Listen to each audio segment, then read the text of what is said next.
Hey everyone, Arsalan here. आज मैं आपके लिए बैटमैन 2022 के अंदर रिलीज हुई मूवी की स्टोरी लेके आया हूँ।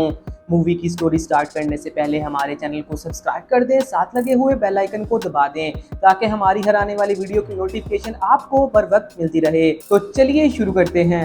मूवी के स्टार्ट में हम हैलोवीन की रात को देखते हैं, जहां पर हमें ये पता चलता है कि वहां के मेयर का किसी ने कत्ल कर दिया है और उसकी इन्वेस्टिगेशन करने के लिए पुलिस भी वहां पर पहुंच जाती है। जब उनको बॉडी मिलती है, बॉडी के साथ उनको एक क्लू भी मिलता है जो कि लेटर के अंदर होता है और उसके अंदर अगले कत्ल के बारे में बताया जाता है जो कि एक पहेली की शक्ल में होता है। और ये काम दिया होता है बैटमैन के लिए, यानी कातिल चाहता है कि उसके अगले कत्ल को बचाने के लिए बैटमैन वहां पर जाए और उसको बचा ले। अगर वो बचा सकता है तो वहां पर पुलिस वाला और बैटमैन दोनों मिलकर उसकी इन्वेस्टिगेशन करना शुरू कर देते हैं और उस पजल को सॉल्व करना शुरू कर देते हैं। ये जो कातिल होता है इसका नाम रिडलर होता है और ये वो लोगों को मारता है जो कि गिने चुने लोगों में शामिल होते हैं और बहुत ज्यादा अमीर होते हैं और उनको वो चुन चुन कर मार रहा होता है। मेयर का चक्कर एक लड़की के साथ चल रहा होता है और उसके बारे में जब बैटमैन को पता चलता है, बैटमैन और पुलिस वाला मिलकर उस पजल को सॉल्व करते हैं और अगले कत्ल को बचाने के लिए पहुंच जाते हैं। वो उस आदमी को बचा लेते हैं और बिल्डिंग से बाहर लेके आते हैं। असल में रिडलर का यही प्लान होता है कि वो उस आदमी को बिल्डिंग से बाहर लेके आए और ये उसको मार दे, और फिर ऐसा ही होता है, वो उसको मार देता है। और साथ ही जो पहले मेयर का कत्ल हुआ होता है उसका अंगूठा काट कर उसने एक क्लू छोड़ा होता है जिसको वो सॉल्व करते हुए एक गाड़ी के पास पहुंचते हैं और उसके अंदर उन्हें एक पेन ड्राइव मिलती है। जब ये पेन ड्राइव पर उसका अंगूठा लगाकर अंदर से वीडियो देखते हैं तो उनको पता चलता है कि मेयर का चक्कर एक लड़की से चल रहा होता है। साथ ही वो वीडियो को पब्लिकली कर देता है और सोशल मीडिया पर वो ट्रेंडिंग में जाना शुरू हो जाती है और जितने भी न्यूज एंकर होते हैं उनको भी पता चल जाता है। उसके बाद बैटमैन और पुलिस वाला वो लड़की को ट्रेस करते हैं जिसका नाम एनिका होता है। उसकी एक पार्टनर भी होती है जो कि कैट वूमन होती है और वो दोनों जहां पर काम करती हैं वो एक बियर बार होता है जिसका नाम आइसबर्ग होता है और उस आइसबर्ग का मालिक पेंगुइन होता है।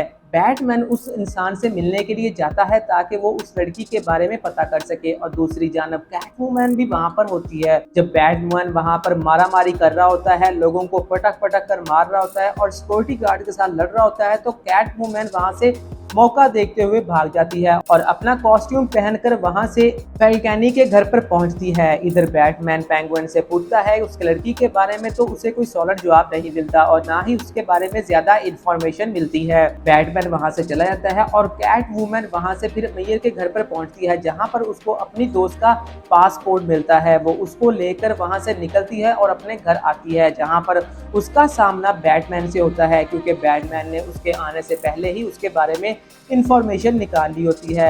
जब वो दोनों घर पर पहुंचते हैं तो उसके घर की तोड़फोड़ हुई होती है और वो लड़की भी वहां से गायब होती है। वो उसे कहता है कि वो लड़की कहाँ है, जिस पर वो बताती है कि मुझे खुद नहीं पता, मुझे लगता है कि मेरी दोस्त की जान खतरे में है। तो वो कहता है कि हमें दोनों को मिलकर काम करना चाहिए, जिस पर वो कैट वूमन भी मान जाती है। वहां पर बैटमैन कैट वूमन से कहता है कि तुम मेरे लिए एक काम करो, मैं चाहता हूं कि तुम आइसबर्ग में जाओ और वहां के लोगों के बारे में मुझे बताओ। तो वहां पर ये खुफिया कैमरा लगाकर जाती है जहाँ पे बैटमैन उसको कैमरे के जरिए वहां के लोगों को देख रहा होता है। वो अच्छी तरह से वहां के लोगों के बारे में जान लेता है जहां पर बहुत बड़े बड़े पुलिसमैन और अमीर लोग अपने गलत कार्यों के अंदर मसरूफ होते हैं और बहुत गलत गलत काम करते हैं, जैसे ड्रग डीलिंग, ये वो इस तरह के काम। बैटमैन उसे कहता है कि ये आदमी जिसका नाम गिल कोविन है, से तुम पूछो कि वो एनिका लड़की कौन थी और अमीर का उसके साथ क्या ताल्लुक। उससे पूछती है तो वो उसे काफ़ी बातें बताता है और अगले ही पल जब वो अपनी गाड़ी में जाकर बैठता है तो उसको रिडलर किडनैप कर लेता है। बात का ना तो कैटवूमन को पता चलता है और ना ही बैटमैन को। अगले दिन मेयर का फ्यूनरल होता है जहां पर सभी लोग इकट्ठा होते हैं। उन लोगों में ब्रूस वेन मतलब बैटमैन भी वहां पर होता है। उसी दौरान एक गाड़ी चलती हुई आती है, शीशा तोड़कर अंदर दाखिल होती है और सभी लोग साइड पर हो जाते हैं। उसके अंदर गिल केवन होता है जिसके ऊपर बॉम्ब लगाया होता है और उसके हाथ के अंदर फोन होता है। रिडलर कॉल करता है और कहता है कि बैटमैन से मेरी बात करवाओ। ब्रूस वेन वहां से गायब होता है और फटाफट अपना कॉस्ट्यूम पहनकर वहां पर आ जाता है। वो कहता है कि मेरी 3 पहेलियां हैं, अगर तुमने 3 पहेलियों को बूझ लिया तो मैं इसको छोड़ दूंगा, अगर तुमने एक पहेली को भी गलत जवाब दिया तो मैं इसको मार दूंगा। वहां पर बैटमैन 2 पहेलियों का जवाब सही देता है और तीसरी पहेली पर वो चूक जाता है। ब्लास्ट होता है बहुत बड़ा और बैटमैन उड़कर गिरता है दूर और बेहोश हो जाता है। जब उसकी आंख खुलती है तो वो पुलिस स्टेशन के अंदर अपने आप को पाता है और बहुत ज्यादा पुलिसमैन साइडों पर खड़े होते हैं जैसे उन्होंने बैटमैन को अरेस्ट कर लिया हो और सभी ये कह रहे होते हैं कि ये जो कुछ भी हुआ है बैटमैन की वजह से ही हो रहा है। वो रिडलर नामी कातिल किसी और को ये अपने क्लू क्यों नहीं बताता, वो बैटमैन को ही क्यों बताता है। असल में बैटमैन ही उस इंसान के साथ मिला हुआ है। वहां पर वो पुलिस इंस्पेक्टर जो कि इसका दोस्त होता है वो उसे कहता है कि ये लोग तुम्हें ऐसे नहीं छोड़ने वाले, अगर तुमने अपनी जान बचानी है तो मुझ पर हमला करके मुझे बंदी बनाकर यहाँ से निकल जाओ ताकि ये तुम्हें कुछ कह ना पाए। तो बैटमैन वहां पर ऐसा ही करता है, उसके मुंह पर घोंसा मारता है और वहां से चला जाता है। फिर हम देखते हैं कि रिडलर का अगला शिकार बैटमैन होता है। वो बैटमैन के घर पर एक गिफ्ट बेचता है और साथ ही एक क्लू भी बेचता है। बैटमैन तो उस वक्त घर पर होता नहीं और उसका सेक्रेटरी जिसका नाम एल्फ्रेड होता है, एल्फ्रेड उसको रिसीव करता है। एल्फ्रेड जब खोलने लगता है तो उसको पता चलता है कि इसके अंदर बॉम्ब है। वो दूर फेंक देता है पर उससे इतना बड़ा धमाका होता है कि एल्फ्रेड भी जख्मी हो जाता है। फिर बैटमैन मतलब ब्रूस वेन एल्फ्रेड से मिलने के लिए आता है और उसे कहता है कि ये सब कुछ किसने किया और साथ ही वो चिट्ठी बैटमैन को देता है। उस लेटर के अंदर थॉमस वेन और मार्था वेन के बारे में लिखा होता है जो कि ब्रूस वेन की माँ और बाप होते हैं।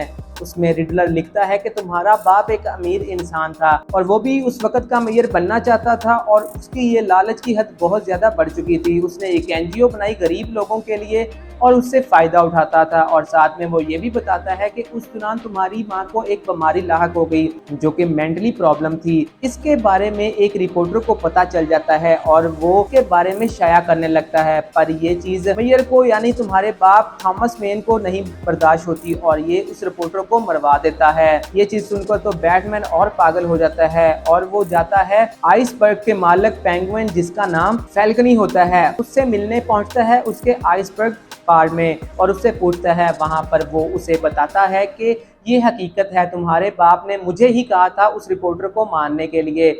जब मैंने उस रिपोर्टर को मार दिया तो इस चीज का पता दूसरे लोगों को भी चल गया और तुम्हारे माता पिता का भी कत्ल करवा दिया गया जो कि थॉमस स्लोटर और मर्वी ने किया था। ये बात सुनकर तो वो और ज्यादा भड़क जाता है और वो फिर वापस आता है एल्फ्रेड के पास और उससे पूछता है। एल्फ्रेड वहां पर बताता है कि तुम्हारा बाप एक नेक इंसान था और उसने जो कुछ भी किया सही किया, आज तक उसने किसी इंसान का कत्ल नहीं किया। उसके बारे में जो भी तुम सुन रहे हो वो सब झूठ है। हकीकत तो ये है कि तुम्हारे माँ बाप का कत्ल फैल्कोनी ने किया है और वो तुम्हें झूठ बोल रहा है। मैंने ये बात तुमसे इसलिए छुपाई कि अगर तुम्हें ये पता चल जाता तो तुम उस फैल्कोनी को मार देते। ये बात सुनते ही बैटमैन अब सब कुछ जान चुका था और वो गुस्से में लाल पीला हो गया था और वो पहुंचता है फैल्कोनी के पास और उसको मारकर उसको अरेस्ट कर लेता है। और वहां पर ही हम देखते हैं कैट वुमेन को और एक और ट्रुथ सामने आता है जिसके अंदर हमें पता चलता है कैट वुमेन का बाप जो है वो कोई और नहीं फैल्कोनी होता है। कैट वुमेन की माँ वहां पर जॉब करती थी और इस इंसान ने उसके साथ शादी कर ली थी और बाद में उसको छोड़ दिया था और इस चीज का बदला लेने के लिए कैट वुमेन भी उसे मारना चाहती है पर बैटमैन उसे मना कर देता है। जैसे ही पुलिस उसे लेकर वहां से बाहर निकलती है तो रिडलर वहां से एक निशाना साध कर फैल्कोनी को मार देता है और साथ खुद भी अरेस्ट हो जाता है। बैटमैन जब उसे पकड़ लेता है तो उसको ये बात हजम नहीं होती। रिडलर अगर चाहता तो वहां से भाग सकता था पर रिडलर ने अपने आप को गिरफ्तार क्यों करवाया ये उसके बारे में अभी जान ही रहे थे।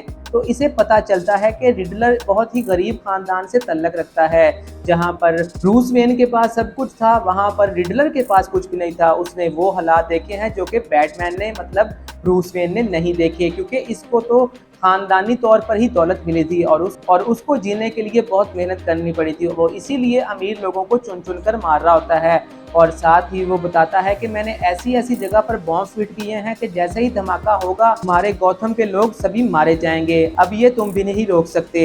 जब ब्रूस वेन को इस बात का पता चलता है तो रिडलर ने वाटर पंप के ऊपर बॉम्ब लगाए होते हैं। वाटर पंप जैसे ही तबाह होते हैं तो शहर के अंदर पानी भरना शुरू हो जाता है।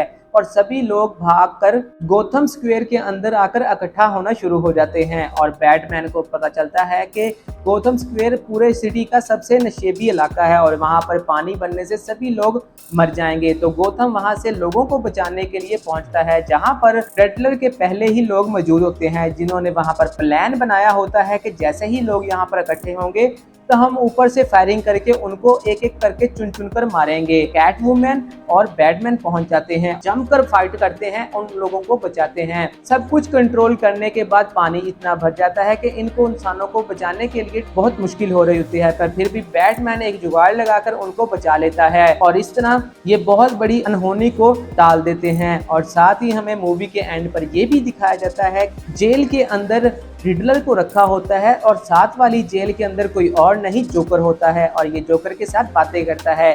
यानी कि आने वाली मूवी के अंदर हमें और सस्पेंस और फाइट देखने को मिलेगी, क्योंकि अब रिडलर और जोकर इकट्ठे हो जाएंगे।